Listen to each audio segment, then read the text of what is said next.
హైదరాబాద్ అంబర్పేటలో ఒకే ఇంట్లో తల్లి తండ్రి కూతురు ఆత్మహత్య చేసుకున్నారు. ఈ ఘటన స్థానికులకు షాక్ గురిచేసింది. ఇంతకీ ఈ ఆత్మహత్యకు గల కారణాలేమిటి, వారి మానసిక స్థితి గురించి బంధువుల ద్వారా ఆరా తీసిన విషయాలపై పోలీసులు ఏం చెప్తున్నారు? అంబర్పేట సూసైడ్ మిస్టరీపై పోలీసులు దర్యాప్తు మొదలుపెట్టారు. శ్రీనివాస్, విజయలక్ష్మి దంపతులు కుమార్తె శ్రావ్య ఆత్మహత్యకు గల కారణాలపై ఆరా తీస్తున్నారు. పెద్ద కూతురు మృతితోటి డిప్రెషన్లోకి వెళ్లిపోయారు శ్రీనివాస్ అండ్ విజయలక్ష్మి. ఎవ్వరితోనూ మాట్లాడేవాళ్ళు కాదంటున్నారు బంధువులు. మూఢనమ్మకాలే కుంగదీసినట్టుగా పోలీసులు అంచనా వేస్తున్నారు. మానసిక కుంగుబాటు నుంచి బయటపడేందుకు అనేక ఇళ్లు మారారు ఈ ఫ్యామిలీ. అయినా వారు కూతురి ఆత్మహత్యను మరువలేకపోయారని అంటున్నారు పోలీసులు. దర్యాప్తులో తేలిన అంశాలేంటి, డిఐ హఫీజ్ ఏమంటున్నారు? మా ప్రిన్సిపల్ కరెస్పాండెంట్ జ్యోతి మరిన్ని డీటెయిల్స్ అందిస్తారు. అంబర్పేట్ పోలీస్ స్టేషన్ పరిధిలో ఒకే కుటుంబానికి చెందినటువంటి ముగ్గురు ఆత్మహత్య చేసుకున్నారు. ఈ ఆత్మహత్యకు సంబంధించి కూడా తీవ్ర కలకలం సృష్టిస్తోంది. ఈ నేపథ్యంలో ఆత్మహత్యకు గల కారణాలు ఏంటి, దర్యాప్తు ఏ విధంగా కొనసాగుతుందనే అంశాలకు సంబంధించి ప్రస్తుతం మనతో మాట్లాడేందుకు అంబర్పేట్ డిఐ హఫీజ్ గారు ఉన్నారు. ఒకసారి మాట్లాడదాం. సార్ చెప్పండి, ఈ ఆత్మహత్యకు గల కారణాలు ఏంటి, దీనికి సంబంధించినటువంటి ఫిర్యాదు మీకు ఏ టైంలో వచ్చింది? మాకు అందాజా నిన్న సాయంత్రం 5 గంటల సమయంలో మాకు డయల్ 100 వచ్చింది.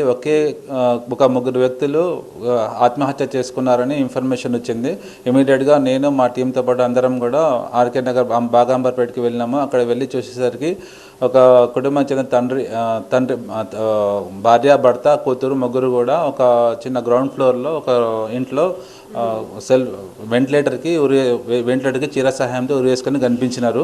ఇమీడియట్గా కనిపించినారు. తర్వాత ఎంక్వైరీ చేసి అతని పేరు శ్రీనివాస్, 40 సంవత్సరాలు. ఇంతకుముందు ఎల్ఐసి దాంట్లో సెక్యూరిటీగా పనిచేస్తున్నాడు అమీర్పేట్లో. వాళ్ళ భార్య వచ్చేసి విజయలక్ష్మి, అలియాస్ పద్మావతి. ఈమె గాంధీ హాస్పిటల్లో సెక్యూరిటీగా పనిచేస్తున్నది. వాళ్ళ పాప శ్రావ్య, ఆమెకు 15 ఇయర్స్, 10th కంప్లీట్ అయిపోయింది, ఇంట్లోనే ఉంటుంది. అయితే వీళ్ళు లాస్ట్ 1.5 మంత్ బ్యాక్ రామ్నగర్ నుంచి ఇక్కడికి వచ్చినారు. ఇక్కడ నివాసం ఉంటున్నారు. రామ్నగర్లో ఉన్న సమయంలో 4 months బ్యాక్ వాళ్ళ పెద్ద పాప కావ్య అనారోగ్యం వలన సూసైడ్ చేసుకోవడం జరిగింది. ఆ తర్వాత అప్పటి నుంచి వాళ్ళు ఎవరితోనూ కూడా సరిగా మాట్లాడతలేరు. ఫ్యామిలీకి దూరంగా ఉండాలి అనే ఉద్దేశంతో వాళ్ళు ఇక్కడ ఎవరు చెప్పకుండా ఇల్లు ఖాళీసి ఇక్కడికి వచ్చి ఉంటున్నారు. అయితే నిన్న సాయంత్రం 4:30కి వాళ్ళ శ్రీనివాస్ వాళ్ళ సిస్టర్స్ ఇద్దరు కూడా ఇక్కడికి 4:30కి వచ్చినారు. వచ్చి ఫోన్ లిఫ్ట్ చేయకుండా వచ్చిన తర్వాత చూసేసరికి ఇంట్లో నుంచి వాసన వస్తుంది. చుట్టుపక్కన వాళ్ళకు తెలియజేసినారు. అట్లా వాసన వస్తుందంటే వాళ్ళందరూ వచ్చేసి చూసి కిటికీ పల్లగొట్టి చూసేసరికి ఇంట్లో ముగ్గురు కూడా చీర సహాయంతో వెంటిలేటర్కి సూసైడ్ చేసుకుని కనిపించినారు.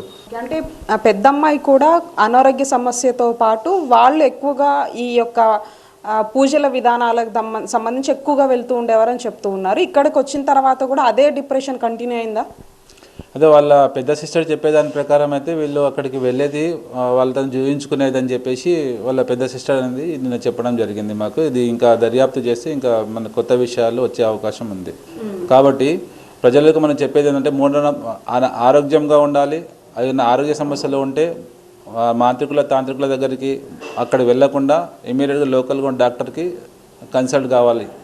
అంటే ఇప్పుడు ఎటువంటి కేసులు నమోదు చేశారు, ఏ సెక్షన్ల కింద కేసులు నమోదు చేశారు? దీన్ని ప్రజెంట్ అయితే మనము 184 BNSS ప్రకారము కేసు రిపోర్ట్ చేయడం జరిగింది. దాని ప్రకారం ఫర్దర్గా మేము దర్యాప్తులో కొత్త ఏమైనా కోణాలు వెలుగులోనికి వస్తే దాని ప్రకారము చర్య తీసుకుంటాం.